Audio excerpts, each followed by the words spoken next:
hey, it's my game. It is super late at night, both in the game and in the real world. I'm kind of exhausted right now, so I don't know if I'm going to be at my most articulate, but there's a reason why it's so late at night. It's because when I first started streaming, this game had an update that I needed to download. And so I played another game for a little while, waiting for the update to download. And why was there an update? Well, there's a story behind that.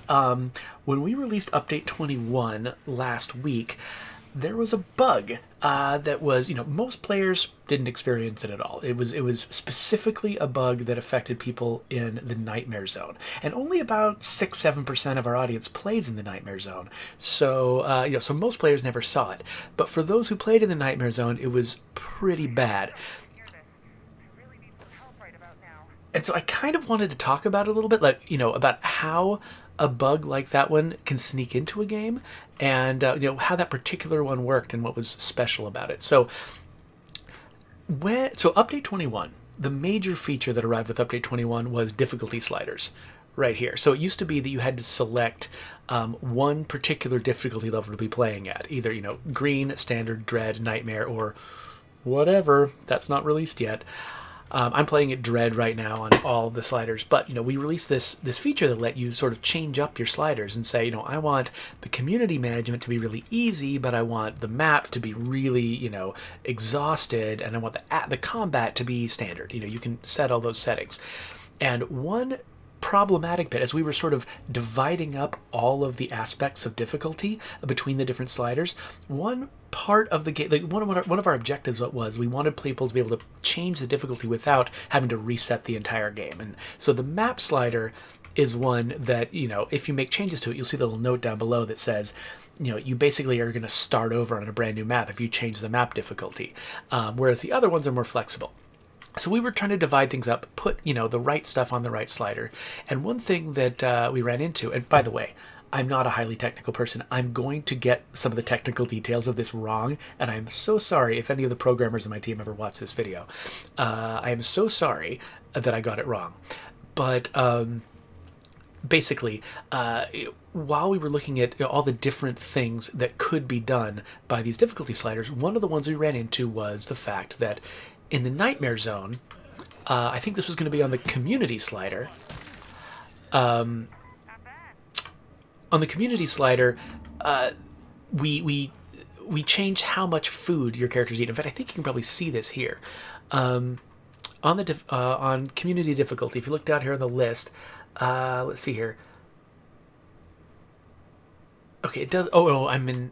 Okay, let's see here. I think that. Okay, I think we haven't actually specifically said it here, but, oh no, maybe it was only at Nightmare. Maybe that's why. Yeah, there we go. Okay, so survivor management. Each survivor consumes 50% extra food each day. So the way that worked in the Nightmare Zone originally was that, each survivor consumes an extra 50% food, but food outposts, instead of giving you 1 food per day, they give you 1.5 food per day to even it out. So basically the idea was your people eat more, but you can still cover one person by getting 1 outpost. The math of how many outposts you need doesn't change just because your people eat more. So that was a feature of Nightmare Zone for a really long time. But when we and the way we handled that behind the scenes was, we actually had an override, basically a different type of outpost. Oh crap, that zombie turned around real fast. Okay, I'll let Elijah deal with that zombie. And so basically, each of our outposts behind the scenes is a facility. It's kind of like, like a workshop or an infirmary. The way that the data is structured, the way that the game treats it, it's basically like a facility. And what we did was, basically the simplest way to make outposts in the Nightmare Zone give you more food was to just basically make a completely different outpost. So what you found was, in the Nightmare Zone, when you made a food outpost, we would actually, under the hood, have it be a different outpost, a completely different kind of outpost from the food outposts in other difficulty levels, which made sense when Nightmare Zone was a completely cohesive mode that you had to effectively reload your entire map in order to get to.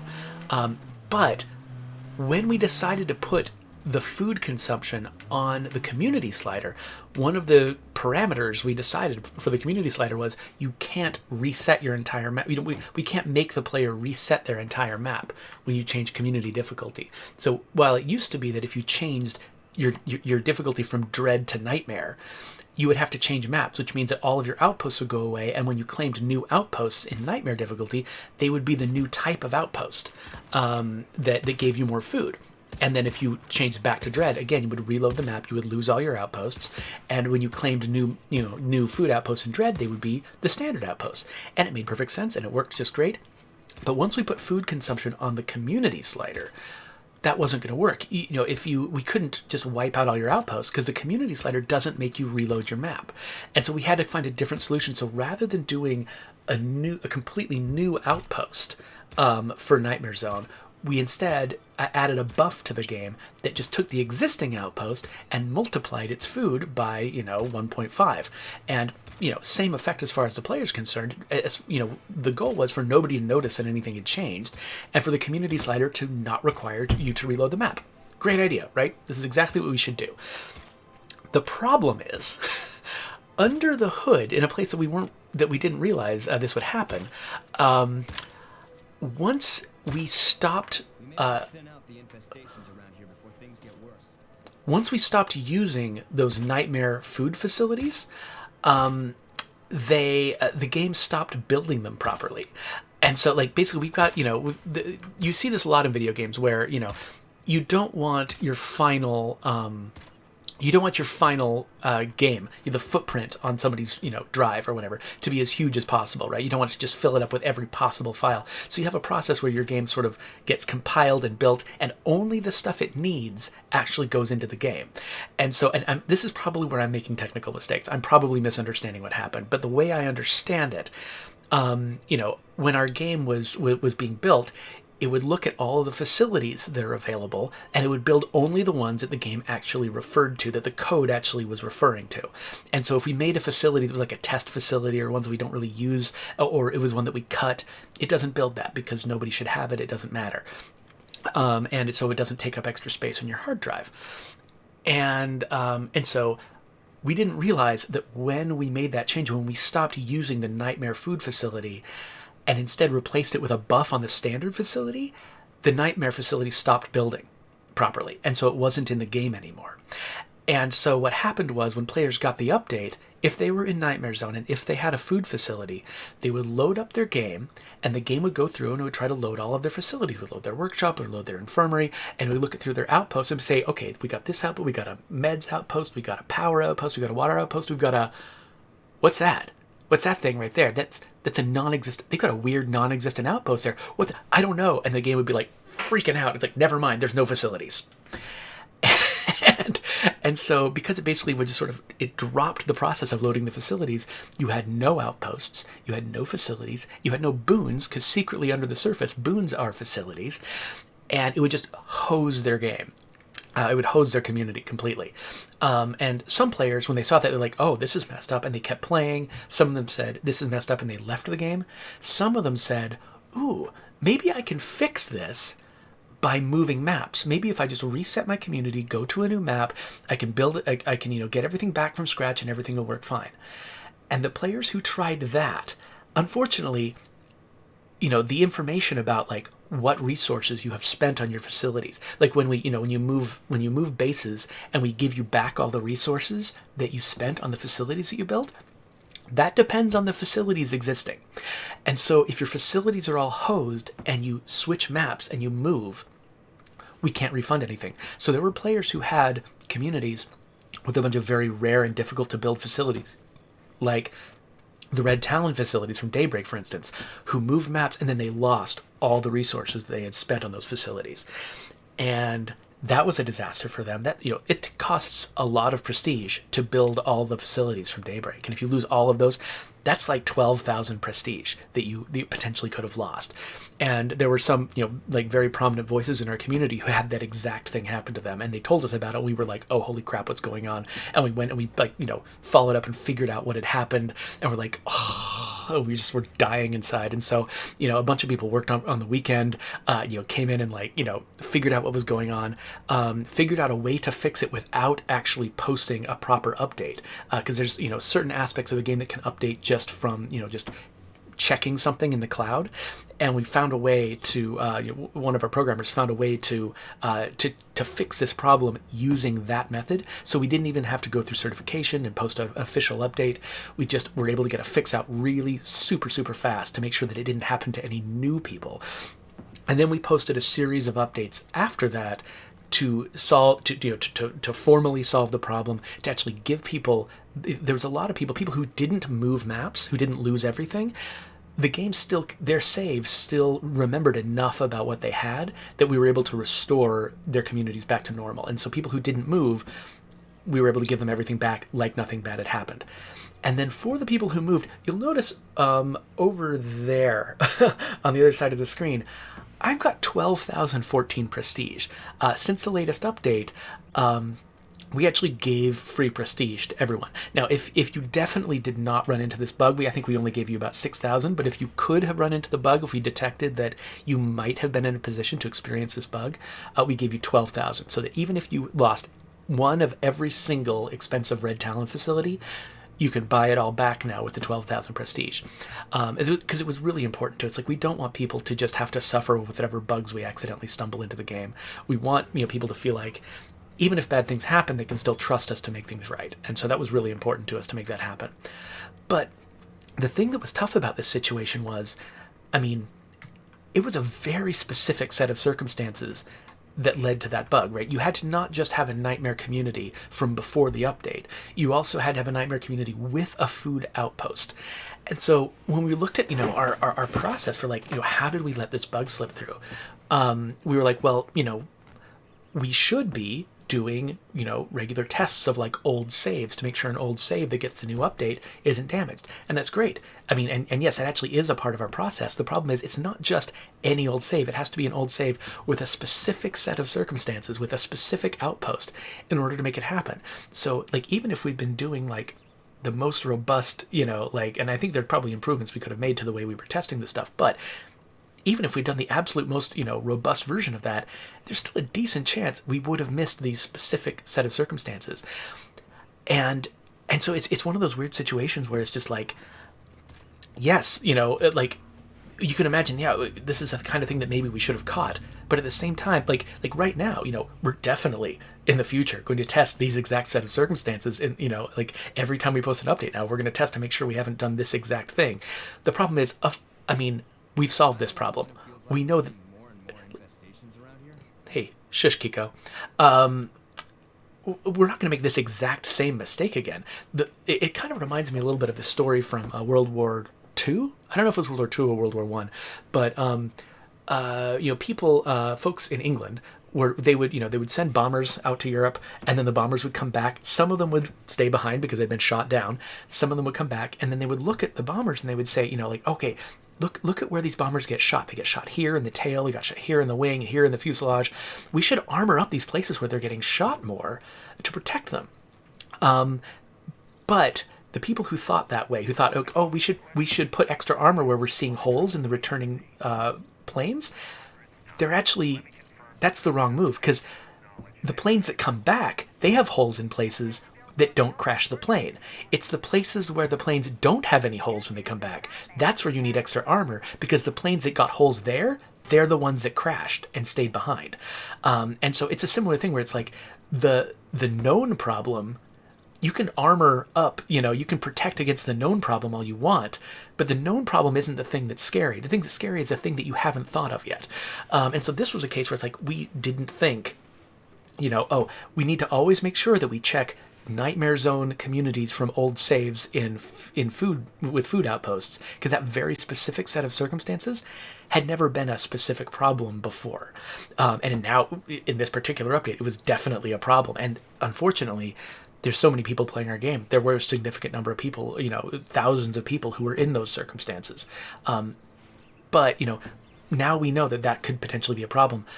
But there are literally an infinite number of other circumstances that could lead to bugs in the future, and we can't possibly test them all.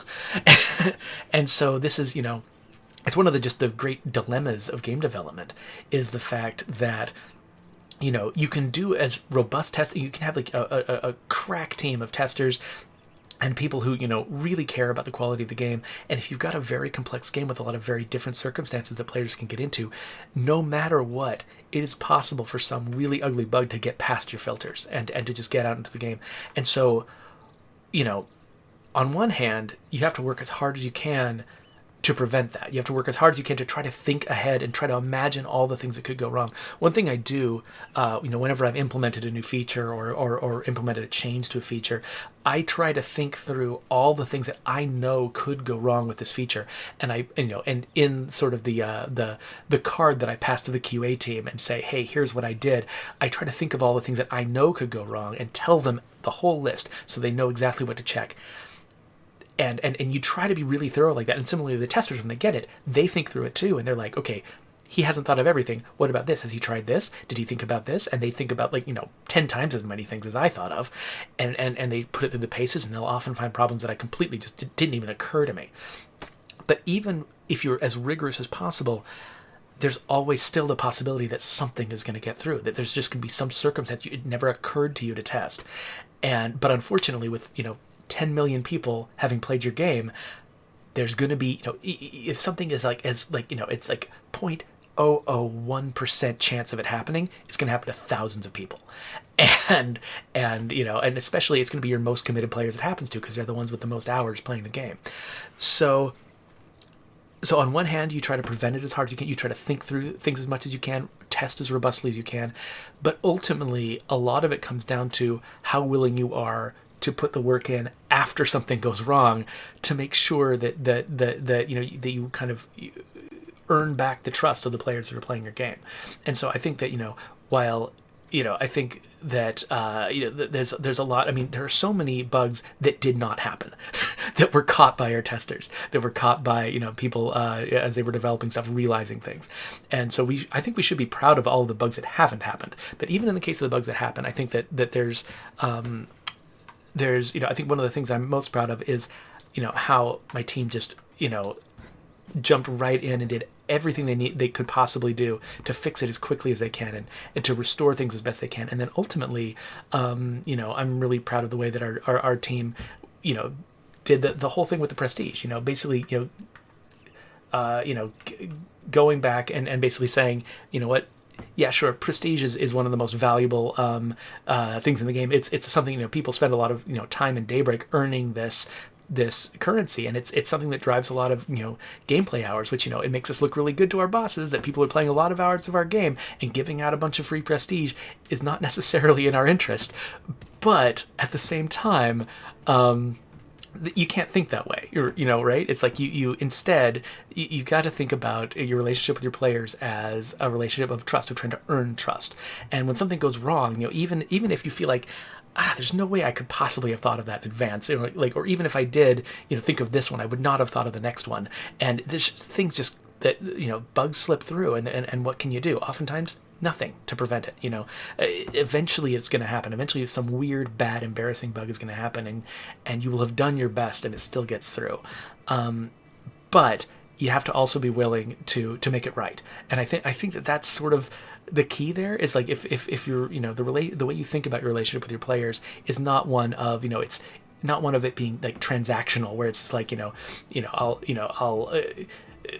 basically just think about what am I getting out of it, or how do I make sure that everything is working out for everyone, like economically. You can't think that way. It's much more of a relationship where how do I build back the trust of these people who people have entrusted hours and hours and hours of their lives to us to entertain them. They could have been doing anything else with their time, and they chose to spend that time with us, and that is showing a lot of trust and a lot of investment, and we need to show that same kind of trust and investment back. I've been just talking a blue streak and ignoring everyone in chat. So let's see here. Oh yeah, so Jesse Baker says that they were one of the people that suffered from this, and so I gotta say I'm really sorry, Jesse. Like that, like I talked a lot. A lot of the point of what I was saying here was that bugs like this are sometimes unavoidable, but I don't want to treat that like, I don't want, when I say that, I don't want it to come across like I'm trying to make excuses, like I'm trying to say, like, well, it happens, it's like, I mean, yes, it does happen, but when it happens, we still have to take responsibility for it, right? It's like there's a difference between guilt and responsibility. I think you should feel guilty for things that you do intentionally, where it's like, I made a selfish choice, and that selfish choice hurt someone else, and I need to feel guilty for that. Like, when I do that, I do need to feel guilty. Guilt is appropriate. But even in cases where you don't need to feel guilty, when something isn't entirely your fault, or when something is basically inevitable, it's going to happen eventually, whether it's this time or the next time, that doesn't necessarily absolve you of responsibility. Like I can understand that, yeah, there was nothing that I could have done that would have made that bug not happen, or it's like, or all of the actions that I took were reasonable. But that doesn't mean that when the bug happens, that it doesn't still fall on me to solve it, or fall on me, or I'm speaking of myself, like as an example, but like all of us as game developers, it still falls on us to solve it when it happens, even if we don't feel like it's necessarily entirely our fault. So anyway, so I've been sitting here just talking about the game instead of actually playing the game. So, but you know what? Actually, that little spiel that I just gave, I've been talking for kind of a long time. Before I actually just go and play the game, let me just do a quick end screen. Like, I feel like maybe that discussion sort of kind of belongs in its own video. So let me just quickly sort of wrap that up, and then we'll move on to actually playing State of Decay 2 instead of just sitting there talking about it like a weirdo.